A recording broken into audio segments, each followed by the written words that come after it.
I interviewed Tim Kendall, who is one of the main characters in the hit Netflix documentary, The Social Dilemma, the former president of Pinterest, and one of the guys who literally invented Facebook ads. In this video, I'm going to run through the best parts of our conversation, and believe me, we go deep. These services wreak havoc. Welcome to The Ones Who Succeed. I'm Campbell Barron.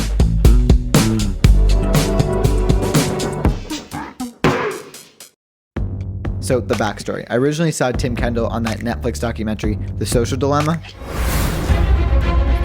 I was the co-inventor of the Facebook like button. I was the president of Pinterest, Google, Twitter, Instagram. There were meaningful changes happening around the world because of these platforms.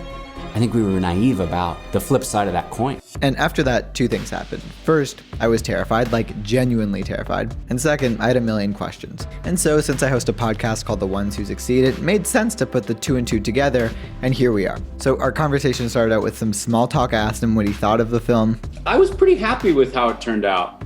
I think, and I was pleasantly surprised how much it resonated with folks. So, I think the filmmaker took some dramatic and sensationalist license, but, it was probably appropriate. Now, a bit about Tim. He got into the world of tech as a venture capitalist, which essentially means he was investing in startups. And one of the companies he actually invested in was a company called Pandora. They were a really early music streaming service, kind of like a competitor to Spotify. But in 2006, he joined Facebook. And Facebook in the early days, as Tim is about to explain, wasn't actually as polished as you may think. It was really a college website. And this is what people will tell you about the early days at lots of companies. It's super messy.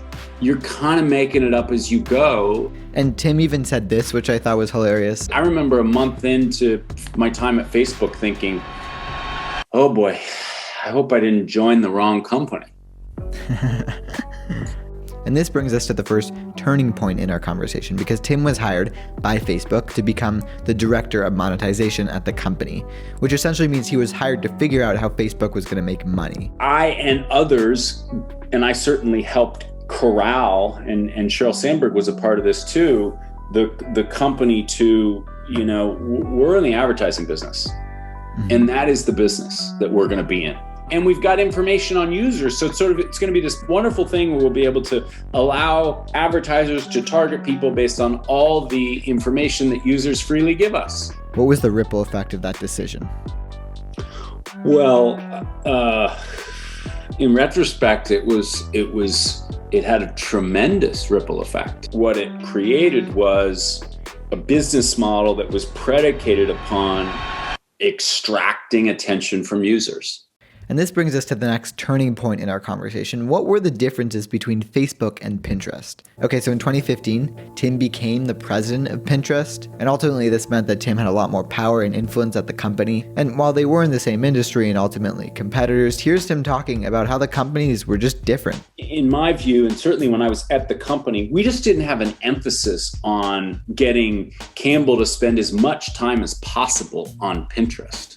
The goal was much more oriented towards putting the best thing in front of you and actually compelling you to take action on that idea. So if it was a recipe, we actually were building tools that allowed you to get off of your phone and go cook it. Or if that's the opposite. That's the opposite. And in fact, if you look at the raw time spent on Pinterest per user, it's not that impressive.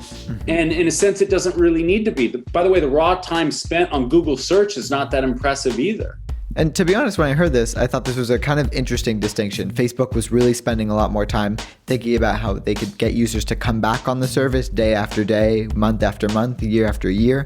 And Pinterest, on the other hand, was really focusing on how can we get people to take action as a result of the content on our site. But here is what I wasn't prepared for. This is a clip, this is probably one of the most important clips, when Tim was saying what I quite frankly imagine took place in early Facebook meetings. I remember having conversations about, okay, we got a lot of people who are on this service 15 days out of 30 in a month. How do we get them to be 30 out of 30 or 28 out of 30? Does that not feel weird though, saying that?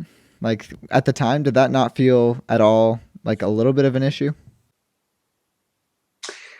I know in retrospect, it seems like that should have thrown a caution flag in our brain. It just didn't. It just didn't. And I wish that it had. Crazy. Tim then essentially made this comparison. He's like, look, as a podcaster, you're incentivized to get people to listen all the way through or watch this YouTube video all the way through as a creator, which I am. He's right about that. But he's like, you don't get in trouble for it because A, you don't have 2 billion people watching or listening to this, and B, you can't customize the message for every person watching or listening, which essentially means you're not as addictive as these social platforms. As much as I'd like to be as addictive as those social platforms, he's right. I'm not that addictive. So on that note, we began to talk about the addictive nature of these social media products. Another brain change they've seen in kids or teenagers is that the animal part of the brain, the part that sort of manages our impulsiveness, there's gray matter thinning around that part of the animal brain, so around the amygdala. The same type of gray matter thinning that they see corresponding with higher degrees of cocaine addiction. He then followed that up by saying, we've never been more connected, by the way, in the history of humanity, but we've also probably never been more lonely. And that's super broken. And I think part of that brokenness is social media. We're fed this myth that if I scroll through a feed of my friends' pictures, I somehow am engaging in a relationship. And I'm not. These services wreak havoc. Havoc that in large part is due to the power of these algorithms. In other words, AI unchecked is an existential threat. And this is a precursor test. How are we going to deal with this? Because it's making us sick and it's eroding society. Today, Tim is the CEO of Moment. It's this really great app that helps you manage your screen time. Moment is used actually by a lot of families. And Tim actually said, I think these services are addicting parents just as they're addicting kids. And I think that parents are on their phones much more than they often want to be. And modeling is a really powerful thing. And I think the very fact that kids and parents are both getting addicted to these products really shows that we are all in this together, and just making a conscious effort to use your phone less, to rely on your phone less, really does go a long way. Tim, it's been a pleasure. Likewise. Thanks for your time. And that, my friends, was my conversation with Tim Kendall, the CEO of Moment. As always, we went way deeper into these topics on my podcast, The Ones Who Succeed. This video is just quite frankly scratching the surface. Our full conversation is linked down in the description, and you can listen to our show on Apple Podcasts, Spotify, or wherever you get your podcasts. It'd also be great if you could subscribe to my channel for new highlight videos weekly. I'm at Campbell J. Barron on Twitter, Instagram, and TikTok. Thanks for watching, and have a good one.